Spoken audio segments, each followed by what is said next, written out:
Welcome again. और एक बार फिर मैं खुशामदीद कहती हूँ और तमाम अफवाज पाकिस्तान को और दिफाए पाकिस्तान को मैं सलाम पेश करती हूँ। और मुझे अच्छा लगता है कि मेरे दरमियान वो गेस्ट मौजूद हों जिन्होंने 71, 65 और डिफरेंट जंगों में पार्टिसिपेट किया हो या कुछ जंगों के बारे में उनको नॉलेज हो। और ऐसे लोग बहुत सीनियर होते हैं, ऑफकोर्स रिटायर्ड होते हैं, लेकिन उनकी जो नॉलेज होती है, उनकी जो फीलिंग होती है वो बहुत डिफरेंट होती है। हम लोग अभी जो नौजवान जो अफवाज या अफवाज पाकिस्तान में जिन नौजवानों ने शमूलियत इख्तियार की है वो उनके लिए एक इंस्पिरेशन होते हैं। हमारे लिए जिन लोगों ने, अब मैं जिन लोगों के नाम लूँगी जैसे मेजर अजीज़ भट्टी शहीद जिनको निशान हैदर मिला, इस तरह बहुत सारे ऐसे अवार्ड्स हैं, सितारे इम्तियाज़, जुर्रत और बहुत सारे खूबसूरत अवार्ड से उनको नवाजा जाता है। उनके बड़े बड़े टॉप गन, शेर अफगन, सितारा विसालत, सितारा जुर्रत, बहुत सारे उनको awards and rewards and medals मिलते हैं। वो हमारे लिए बड़ी जो है, और आने वाली जितने भी जो नौजवान हैं जो लोग ऑफ कोर्स ज्वाइन करते हैं आर्मी फोर्सेस को, एयर फोर्स को या डिफरेंट फोर्सेस को, तो वो उनके लिए बहुत ज़्यादा इंस्पिरेशन होते हैं और आगे मोटिवेशनल पर्सन होते हैं। और आज हमारे दरमियान भी एक मोटिवेशनल पर्सन मौजूद है और मैं इनसे गुफ्तगू करने के लिए मैं बहुत एक्साइटमेंट में जो है बहुत एक्साइटेड हो गई हूँ क्योंकि बड़े ही नाइस पर्सन है। और मैं जब उनको इनवाइट कर रही थी तो मैंने कहा यार मैंने पता नहीं कितने प्रोसीजर से पास होके जाना पड़ेगा क्योंकि इनके बड़े रूल्स एंड रेगुलेशंस होते हैं।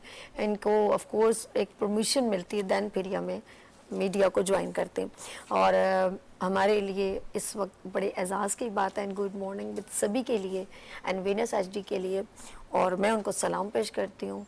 और आज हम दिफाए पाकिस्तान और 1965 की जंग किस तरह से डटे रहे, जमे रहे, वो समझे थे दुश्मन के नींद से सो रहे हैं। उनको ये नहीं पता कि हमारे जितने भी जुर्रतमंद बुलंद इरादे वाले हर रोज़ जब सोने के लिए दुआएं कहते हैं हाथ उठाते हैं तो अपने लिए हमेशा दुआ करते हैं कि अल्लाह पाक हमें शहीदों में शामिल करे। ये उस अफवाज पाकिस्तान को ललकार रहे हैं। तो लेट्स सी डॉक्टर वली मुगनी साहब, retired group captain Pakistan air force. अस्सलाम वालेकुम सर। वालेकुम अस्सलाम सभी सर। और भी बता दूं, और इन्होंने 71 की जो जंग है उसमें पार्टिसिपेट किया और सितारा विसालत इनको मिला, शेर अफगान इनको जो है एजाज़ दिया गया, टॉप गन इनको एजाज़ से नवाजा गया और बहुत सारे अवार्ड्स एंड मेडल्स इनको मिले। मैं नाम लेना शुरू करूंगी, शायद मेरा प्रोग्राम खत्म हो जाए। एक बार फिर सर आपको सलाम पेश करती हूँ। थैंक यू वेरी मच, शुक्रिया। वालेकुम अस्सलाम सर। आज मैंने आपको ज़हमत दी, आज हम दिफाए पाकिस्तान 6 सितंबर के ऊपर गुफ्तगू करें और बात करेंगे 1965 की जंग की। तो वो क्या सिचुएशन थी, क्या एक हमारी जाहिर बात है किसी जब दिफाए पाकिस्तान कहते हैं तो उस वक्त जंग के लिए नहीं कहते बल्कि दिफा के लिए कहते। और मैं उसके बारे में चाहूँगी कि ज़रा आप थोड़ा डिटेल से बताइए। देखें, दिफा की आपने बात की, एक चाइनीज़ वॉर स्ट्रेटजिस्ट हैं सन त्सू, वो कहते हैं कि the best defence is offence.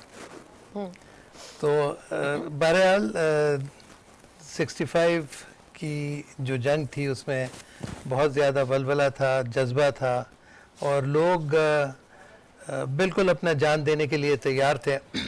और जब कभी भी ऐसी जंगें होती हैं और आपको उससे सक्सेस मिलता है तो पूरी कौम जो है इकट्ठा भी हो जाती है और फिर उसकी एफिशिएंसी और परफॉर्मेंस और हर चीज़ में तब्दीली आती है और बेहतरी की तरफ जाती है। अल्दो जंग का नेगेटिव एस्पेक्ट्स भी हैं लेकिन पॉजिटिव एस्पेक्ट्स भी उसमें बहुत हैं। बिल्कुल बिल्कुल। 65 वॉर के ज़माने में मैं टीनेजर था और मैंने जहाज़ों को ओवरफ्लाई करते हुए देखा और हमारे जहाज़ उनको इंटरसेप्ट करते हुए टेलीविज़न पे और न्यूज़पेपर्स में पढ़ा। और तो obviously that was a major motivating factor जिसकी वजह से फिर हमने 1968 में एयरफोर्स ज्वाइन की। और आपकी इत्तला के लिए राशिद मिन्हास का आपने नाम सुना, वो मेरे कोर्समेट भी थे, हम लोग साथ फ्लाई भी कर रहे थे, और बल्कि जब उनका जहाज़ हाईजैक हो रहा था तो मैं उस वक्त लैंडिंग के लिए आ रहा था। अच्छा। और मैंने जहाज़ देखा और आवाज़ सुनी, जब हम एक दूसरे के साथ कम्युनिकेशन में रहते हैं एयर ट्रैफिक कंट्रोलर के साथ और दूसरे जहाज़ जो उड़ रहे ऐसे हैं, होता है, ऐसे। तो call I am being hijacked, I am being hijacked. Oh, तो- यंगर 17 साल एज। ओह माय और गॉड। मैंने समझा कि भाई ये तो क्योंकि लोग बाज वक्त हमारा सीरियस काम होता है काफ़ी, बिल्कुल, बिल्कुल, of course। तो उसमें ज़रा सा लोगों को हंसाने के लिए, मुस्कुराने के लिए कुछ ऐसे अल्फाज कह देते हैं, इसको हम लोग कैट कॉल्स कहते हैं। मैं समझा ये कि बेहुदा किस्म का कैट कॉल कर रहे हैं, हाईजैक, और एयरफोर्स में न कभी हुआ है न कभी होगा, ठीक है। राइट। ये तो कमर्शियल एयरलाइंस वगैरह में सुनाई देता था, इसमें समझ में नहीं आ रही और थी जो बात ये क्या। राशिद मिनास उस वक्त कोई जंग में भी नहीं थे, वो एक फ्लाई कर रहे थे। जी जी, फ्लाई कर रहे थे, Of तो course। हम लोग फाइटर ट्रेनिंग स्कूल कर रहे थे। कोइंसिडेंट उन्होंने ये जोक किया, आप समझ हाँ, मैं समझ रहा था कि जोक कर रहे हैं। देखो। मैंने कहा, और उसके बाद ऑफ कोर्स मैं लैंड कर गया, तो फिर उसके बाद F-86 गए उनको इंटरसेप्ट करने में, लेकिन वो बहुत आगे निकल चुके थे, तो ऑब्वियसली उनके पास कोई और ऑप्शन बेहतर ऑप्शन यही था कि बजाय इसके कि जहाज को इंडिया की तरफ जाने दें, इंडिया के जाने से पहले उन्होंने कहा कि भाई मैं इसको पुश करके नीचे ज़मीन में ले जाता हूँ, ताकि मेरी जान तो जाए लेकिन इज्जत बच जाए मुल्क की। और फिर मैं एक बात कहूंगी, बातिल से दबने वाले ए आसमां नहीं हम, बातिल से दबने वाले ए आसमां नहीं हम, 100 बार आजमा चुके हो, 100 बार ले चुके हो इम्तिहान हमारा।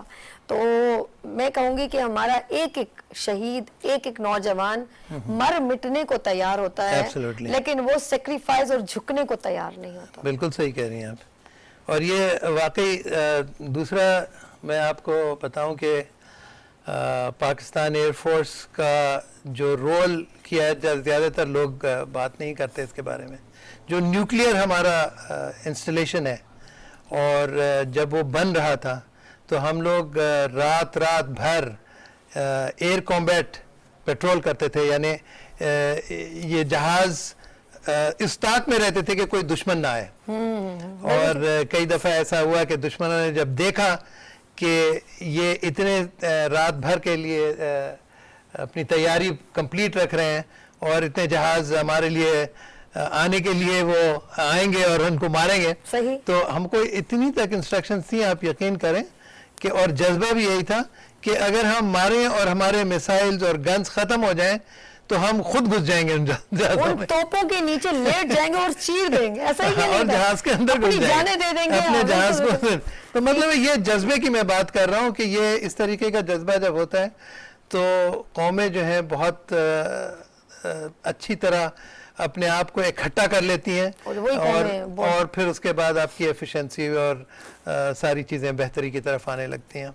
बिल्कुल। फिर मैं ये कहूँगी, जैसे इन्होंने 1965 की जंग की बात की, तो 65 की जंग जब हुई, कुफ्र पे दुनिया तंग हुई, रहमत हमारे संग हुई, आया था दबने दबाने, हमें जो है ना वो समझते कि हमको दबा देंगे, आया था झुकने और झुक गया आज़ाद बातिल, आया था मिटने मिट गया बातिल, कत्ल हुआ फिर खुद वहाँ खुद कातिल। वो हिसाब है इनका कि वो हम पर जो हमें दबाना चाहते थे, हमें मिटाना चाहते थे, हमें झुकाना चाहते थे, लेकिन वो खुद ही निस्तो नाबूद हुए। और शर्म के मारे में ये कहूँगी कि हमने ये प्रूव कर दिया कि बेशक अगर हम अपनी जानों के नजराने दे सकते हैं और अपने टैंकों के नीचे हम खुद लेट सकते हैं, और एयरफोर्स जब फजाइया ने जब अपने हमले किए तो 17 घंटों के 17 दिनों में, इन्होंने कहा था कुछ दिनों में, हम मिनटों में वो कहते थे लाहौर में आकर के हम जिमखाना में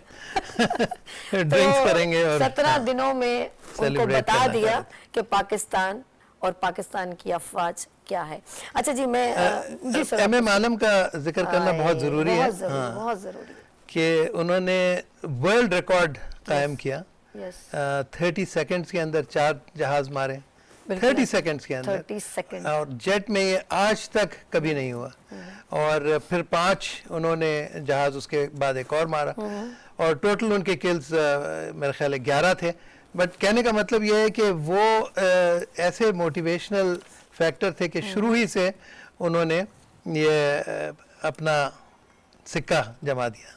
बिल्कुल ऐसे और उसके बाद आपने देखा कि अभी रिसेंटली इंडिया के एक और जहाज़ हंटर को हमारे जहाज़ों ने गिराया चंद साल पहले, जबकि वो फिर कोशिश कर रहे थे कि आकर के कुछ यहाँ पे मस्ती करें, और अब उनको करते हैं, हाँ, छोड़ते नहीं, करते थोड़ा हैं, उनकी- लेकिन उनकी फिर फितरत में थोड़ा शामिल है ना, जलील होना, तो वो करते हैं। अभी थोड़े दिन अभी वो अभिनंदन को भी चाय पिला अभिनंदन। दी थी हम लोगों ने, जी हमने हाँ। कहा चलो खैर है। हम कितने दरगुजर करते हैं, है ना, बड़ा दिल रखते हैं हम। जी हाँ, बिल्कुल। हम पड़ोसियों का ख्याल रखते हैं, ये बहुत अच्छी बात सही है तरीके ये, से रखते हैं। और सही तरीके से हम पूरे हकूक अदा करते हैं, और फिर हम बताते हैं कि हम क्या हैं, और हमें मजबूर कर दिया जाता है, जबकि हम लोग बहुत पुरअमन कौम है, पुरअमन लोग हैं। लेट्स सी, बात हो रही है 1965 की जंग, दिफाए पाकिस्तान। तमाम आलम इस्लाम में अगर एक बात की जाए तो हम कहते हैं ना, बद्र की याद दिलाती इस 65 की जंग ने। और हमारे जितने भी ये, जब एक यूनिटी की बात आप कर रहे थे, मुझे बहुत अच्छा लगा।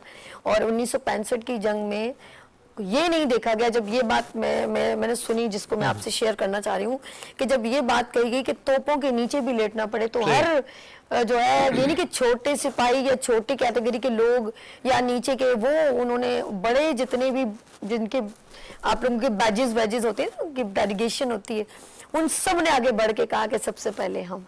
ऐसा हुआ था? जी हाँ, ऐसा हुआ था। और एक चीज़ जो कि बहुत ही अभी तक मेरे जहन में है कि कई लोगों ने कहा, जो एक्चुअली पार्टिसिपेट कर रहे थे, कि हमको गैब से ऐसे लगा कि वाइट कपड़ों में कुछ फौज ऊपर से आ रही है और उनको तबाह कर रही है। तो अल्लाह ताला की भी मदद होती है इसमें, जब आप अपने दीन के लिए, अपने मुसलमान मुल्क के लिए जब आप लड़ रहे होते हैं, और अल्लाह के खातिर आप अपनी जान देने के लिए हर वक्त तैयार रहते हैं, तो फिर अल्लाह भी आपकी मदद करता है। तो ये बड़ा ज़रूरी है कि आपको अल्लाह सुब्हानहू व तआला से भी मदद मांगनी चाहिए, और मिलती है, इसमें कोई शक नहीं। हर घड़ी तैयार कामरान है हम, जैसे हो हालात शादमान है, अपने मुल्क के कौम के निगहबान हैं हम, पाकिस्तानी फौज के जवान हैं हम। नाज़रीन, हमारे साथ वली साहब मौजूद हैं, डॉक्टर साहब, और एयरफोर्स को रिप्रेजेंट करते हैं पाकिस्तान।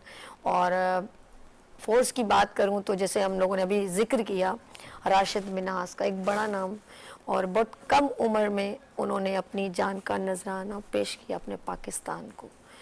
और जब तक मेजर अजीज़ भट्टी जैसे और MM आलम जैसे, राशिद मिन्हास जैसे, और बहुत सारे मेजर तुफैल जैसे नौजवान हमारे सिपाही अपनी जानों के नजराने पेश करते रहेंगे, दिफाए पाकिस्तान की कोई बुनियाद हिला नहीं सकता।